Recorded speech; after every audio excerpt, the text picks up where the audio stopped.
Bonsoir à tous. Aujourd'hui, nous allons résoudre un exercice posé à l'oral de l'école polytechnique, l'X. J'ai trouvé l'énoncé de cet exercice sur le site de l'école polytechnique que vous voyez à l'écran.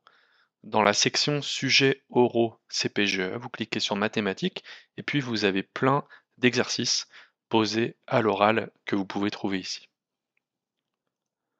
Aujourd'hui, on va parler de déterminants, coefficients diagonaux et concavité du déterminant. Et on va aborder dans ces exercices l'inégalité de Hadamard, la log-concavité du déterminant sur un certain espace de matrices, les matrices définies positives, symétriques définies positives, et on va voir aussi l'inégalité de Minkowski. Allez, c'est parti. Voici l'énoncé complet de l'exercice. On prend A et B appartenant à SD de R, des matrices symétriques définies positives. On va montrer que le produit des coefficients diagonaux d'une matrice symétrique définie positive, par exemple A, est supérieur au produit de ses valeurs propres. C'est-à-dire que le produit des coefficients diagonaux, donc les AII, de 1 à D, est supérieur ou égal à déterminant de grand A. Puis on va montrer que pour tout coefficient alpha bêta positif, avec alpha plus bêta égale 1, eh bien le déterminant de la combinaison linéaire alpha grand A plus bêta grand B est supérieur ou égal à déterminant de A puissance alpha fois déterminant de B puissance bêta. Et puis, on va en déduire l'inégalité de Minkowski pour toute matrice A et B symétrique positive, déterminant de A plus B puissance 1 sur D est supérieur ou égal à déterminant de A puissance 1 sur D plus déterminant de B puissance 1 sur D. Allez, c'est parti. Bon, partie A. Quelle est notre stratégie? Eh bien, pour A symétrique, d'abord, on va introduire quelques notations. On note A strictement plus grand que A, ou A supérieur ou égal à A, pour dire que A est définie positive, ou respectivement positif, c'est-à-dire que x transposé grand AX est strictement positif, ou supérieur ou égal à 0, pour tout x, un vecteur de RD non nul. Et on démontre, ça c'est un théorème de cours, on ne va pas le redémontrer ici, que ça équivaut à dire que toutes les valeurs propres de grand A sont strictement positives, respectivement supérieures ou égales à 0. Et donc, on veut montrer que si grand A est symétrique défini positive, alors le déterminant de grand A est plus petit que le produit de I égale 1 à D des AII. L'idée, ça va être de se ramener au cas où la diagonale vaut 1 partout pour une matrice, puis utiliser l'inégalité arithmético-géométrique sur les valeurs propres. Alors c'est parti. Tout d'abord, on rappelle que si grand A est défini positif, eh bien tous les coefficients diagonaux sont strictement positifs. En effet, pour ça, il suffit de voir que le coefficient diagonal AII est égal à EI transposé grand A EI, où EI, c'est le IM vecteur de la base canonique de R puissance n. Donc c'est un vecteur non nul. Et on applique donc la définition précédente. Bon, très bien. Posons grand D, la matrice diagonale, donc qui a des coefficients 0 hors de la diagonale, et dont les coefficients diagonaux eh bien, sont les coefficients diagonaux de A. Et puis on pose A' égale grand D puissance moins 1,5, grand A fois grand D puissance moins 1,5. Ou grand D puissance moins 1,5, eh bien c'est la matrice diagonale dont les coefficients sont les 1 sur racine de AII. Donc grand A' est symétrique définie positive, elle est simplement congruente à grand A. Congruente à grand A, ça veut dire qu'elle s'écrit PA transposé de P, où P est une matrice. Bien, les coefficients diagonaux de cette fameuse matrice A' valent tous 1. En effet, A' de II, c'est égal à, si vous regardez la définition du produit matriciel, vous avez la matrice grand A au milieu, puis vous multipliez à gauche par une matrice diagonale et à droite par une matrice diagonale. Donc vous avez cette formule simple. Donc grand A' de II, c'est égal à AII sur racine de AI fois racine de AI, donc c'est égal à 1. Et déterminant de A', eh bien c'est égal à, vous utilisez le fait que le déterminant de AB c'est déterminant de A fois déterminant de B, pour n'importe quelle matrice AB. Eh bien déterminant de A', donc c'est le déterminant de D puissance moins 1,5 fois déterminant de A fois déterminant de D puissance moins 1,5. Mais le déterminant de D puissance moins 1,5, c'est déterminant de D, le tout à la puissance moins 1,5. Donc au final, on tombe sur déterminant de A' égale déterminant de A sur déterminant de D, égale déterminant de grand A sur Évidemment, le déterminant de grand D, c'est le produit des AII, puisque grand D, c'est simplement une matrice diagonale dont les coefficients diagonaux sont les AII. Bon, donc montrer que déterminant de grand A est plus petit que le produit des AII, eh bien ça revient à montrer que déterminant de A' est plus petit que 1. On rappelle que les AII sont strictement positifs, comme on l'a démontré au début du slide. Bon, eh bien on va noter lambda 1 jusqu'à lambda d, les valeurs propres de cette fameuse matrice A', qui est une matrice symétrique définie positive dont les coefficients diagonaux sont égaux à 1. La trace d'une matrice, c'est la somme des coefficients diagonaux. Et on sait que la trace d'une matrice est aussi égale à la somme de ses valeurs propres. Donc la somme de i égale 1 à d des lambda i, c'est la trace de A', mais A' a tous ses coefficients diagonaux égaux à 1. Donc cette somme ici, bah, c'est égal à la somme de i égale 1 à d de 1, donc c'est égal à d.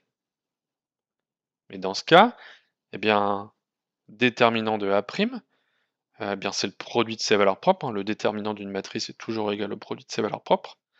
Donc déterminant de A' est égal au produit de i égale 1 à d des lambda i. Et c'est à ce moment-là qu'on utilise l'inégalité arithmético-géométrique.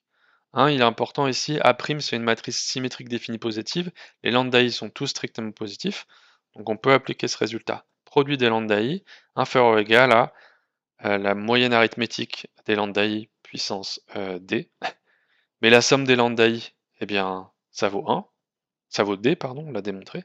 Donc 1 sur d fois cette somme, ça vaut 1, d sur d. Donc finalement, on a démontré que le déterminant de A' était plus petit que 1. Voilà, donc déterminant de A' plus petit que 1, on l'a déjà dit au slide précédent, ça implique que déterminant de A sur produit des AI est plus petit que 1, et donc on tombe sur l'identité qu'on voulait démontrer. Donc les ingrédients clés ici, c'était de se ramener à une matrice dont les coefficients diagonaux sont égaux à 1, puis ensuite d'utiliser le fait que la trace est égale à la somme des valeurs propres, puis l'inégalité arithmético-géométrique. Et on obtient ce résultat élégant. Voilà. Passons à la question suivante. Donc on prend AB, des matrices symétriques positives, et deux coefficients alpha et bêta de somme 1, et on veut démontrer que le déterminant de la combinaison linéaire alpha grand A plus bêta grand B, donc c'est un barycentre, puisque les coefficients alpha sont positifs de somme 1. On veut démontrer que ce déterminant est plus grand que déterminant de grand A puissance alpha fois déterminant de grand B puissance bêta. Autrement dit, on va montrer que le déterminant est log concave sur le cône des matrices symétriques positives. La fonction grand M donne log de det de grand M est concave, c'est ce qu'on va montrer. Alors, quelle est la stratégie? Eh bien ici, on va se ramener à une seule matrice dans le déterminant. On va essayer de faire apparaître l'identité quelque part, cette matrice grand C qu'on va voir dans la démonstration, puis appliquer encore l'inégalité arithmético-géométrique pondérée aux valeurs propres de cette matrice grand C. On note d'emblée que cette matrice grand C, eh bien, c'est une matrice qui est elle-même symétrique positive. Allez, c'est parti. Bon, on peut supposer que grand A est symétrique définie positive. En effet, si grand A n'est pas inversible, le déterminant de grand A est égal à 0, donc le terme de droite ici est égal à 0.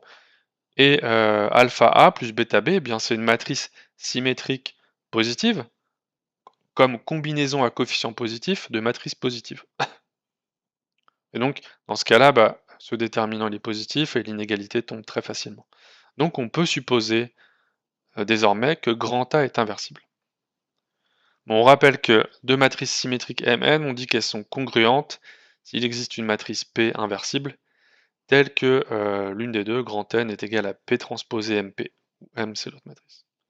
Alors c'est facile de démontrer que si M est symétrique positive, alors grand N, eh bien, elle vérifie X transposé Nx qui s'écrit sous cette forme-là avec la matrice P, et si M est symétrique positive, eh bien ça c'est supérieur ou égal à 0.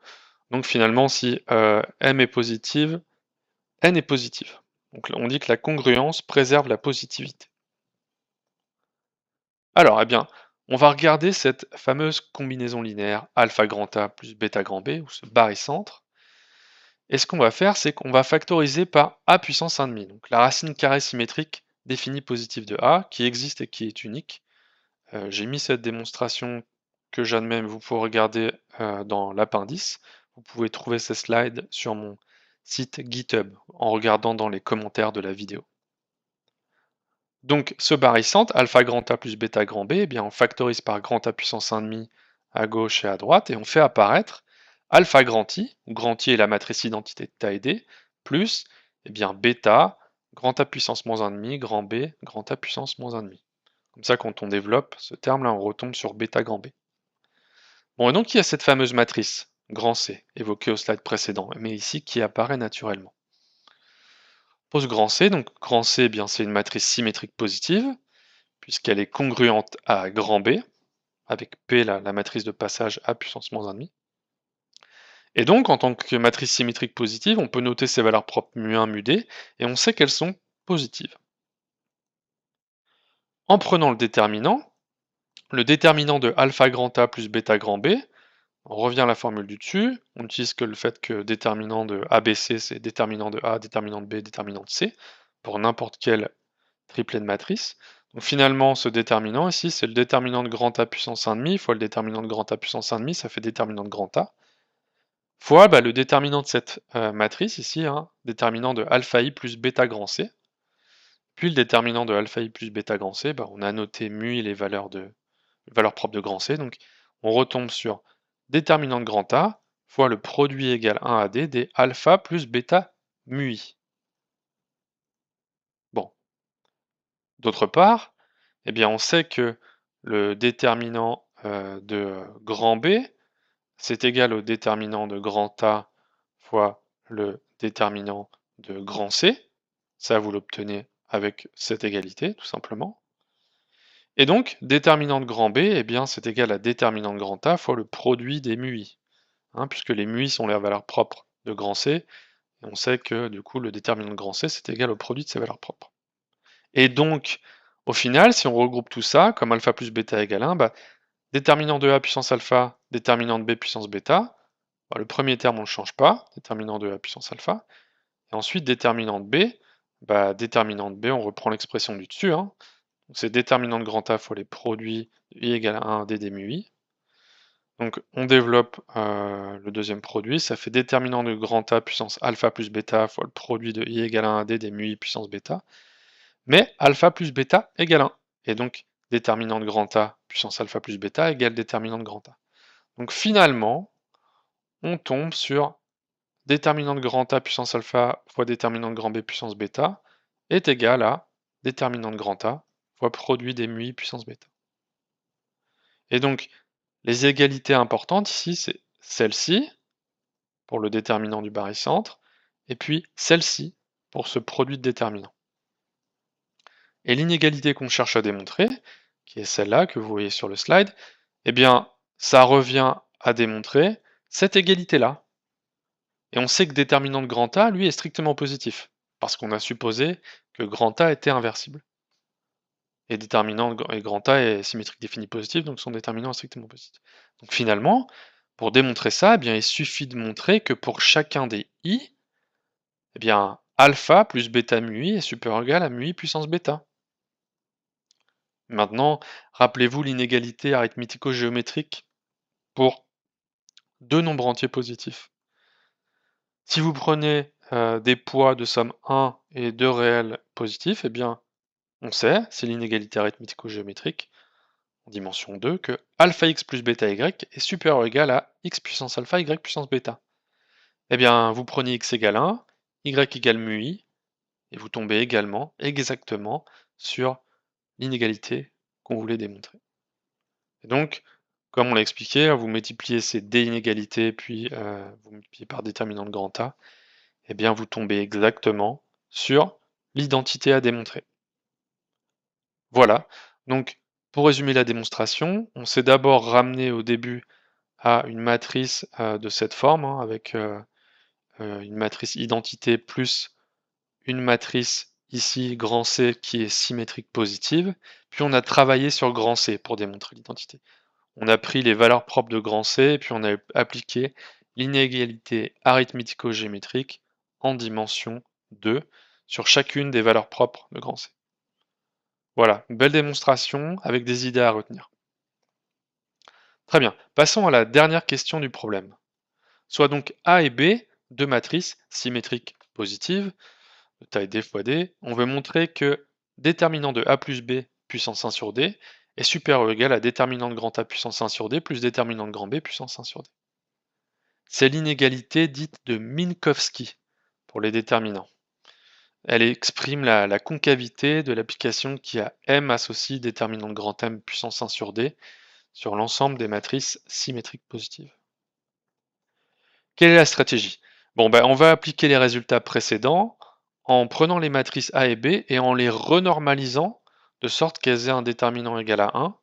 Puis ensuite, on va choisir des coefficients barycentriques, ici alpha, bêta, de manière judicieuse. Bon, on peut supposer que A et B sont inversibles, c'est-à-dire de déterminants strictement positifs, comme si elles sont symétriques positives. Dans le cas où grand A n'est pas inversible, donc de déterminant nul, elle est quand même symétrique positive, donc vous pouvez juste regarder grand A plus epsilon l'identité, appliquer le résultat qu'on va démontrer pour des matrices inversibles à A plus epsilon l'identité, puis faire tendre epsilon vers 0, et cette inégalité, elle est continue, donc vous pouvez faire tendre epsilon vers 0, et à la limite, vous obtenez le résultat. Bon, mais on suppose que les deux matrices A et B sont symétriques définies positives, donc inversibles. Dans ce cas-là, on va poser A, c'est le déterminant de grand A puissance 1 sur D, et B égale le déterminant de grand B puissance 1 sur D. Pourquoi on prend ces coefficients? Pourquoi ils sont intuitifs? Eh bien, si vous regardez les matrices A1 égale grand A sur A et grand B1 égale grand B sur B, eh bien évidemment, leur déterminant est égal à 1. Puisque quand vous prenez déterminant de x fois grand A, c'est égal à x puissance D fois déterminant de grand A. Donc ici, c'est pour ça on prend un coefficient petit a intelligent pour que, en renormalisant grand A, on tombe sur une matrice grand A1 de déterminant 1, et en renormalisant B, on tombe sur une matrice B1 de déterminant 1. Et on va introduire les coefficients, ici les poids, alpha égale A sur A plus B et bêta égale B sur A plus B. Évidemment, ils sont positifs, et évidemment, de somme égale à 1.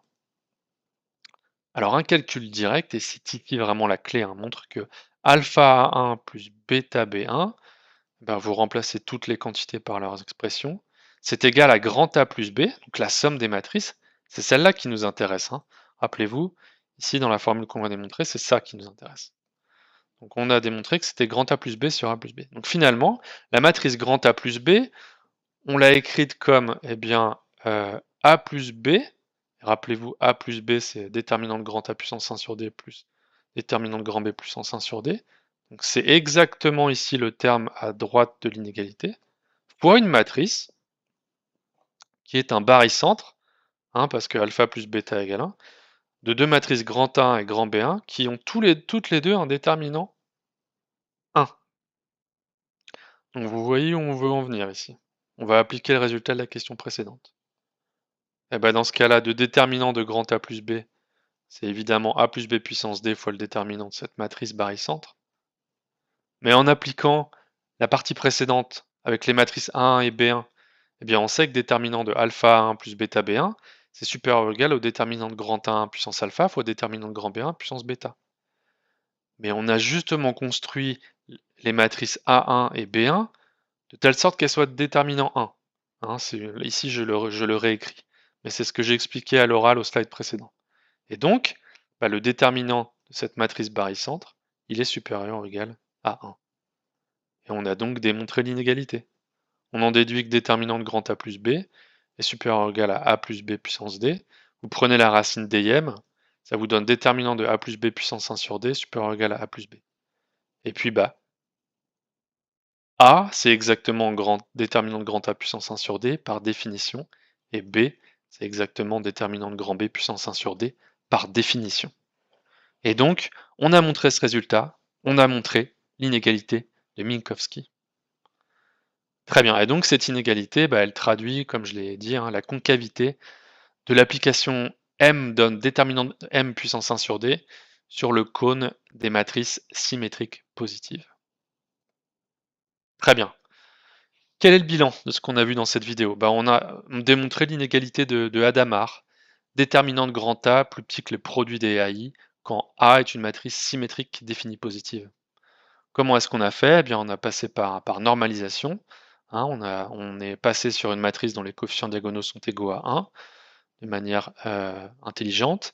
Et puis ensuite, on a appliqué l'inégalité arithmético-géométrique en dimension D sur les valeurs propres de cette matrice.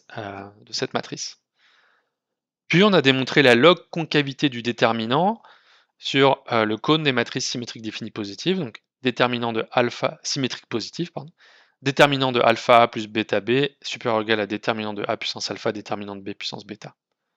Comment est-ce qu'on a fait? Eh bien, rappelez-vous, hein, on a factorisé intelligemment pour faire apparaître la matrice identité dans le déterminant. On avait une matrice qu'on a diagonalisée, cette matrice grand C, on a regardé ses valeurs propres, et puis on a appliqué l'inégalité arithmético-géométrique sur chacune des valeurs propres de cette matrice intermédiaire.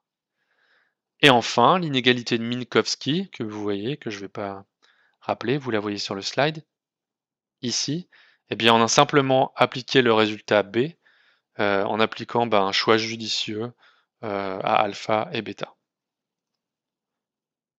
Voilà, je vous remercie de votre attention. Donc, dans l'appendice, vous pouvez regarder comment on démontre l'existence d'une racine carrée d'une matrice symétrique définie positive. Mais voilà, j'espère que ça vous a intéressé. Il y a des idées à retenir dans cet exercice. Et je vous dis à bientôt dans une prochaine vidéo.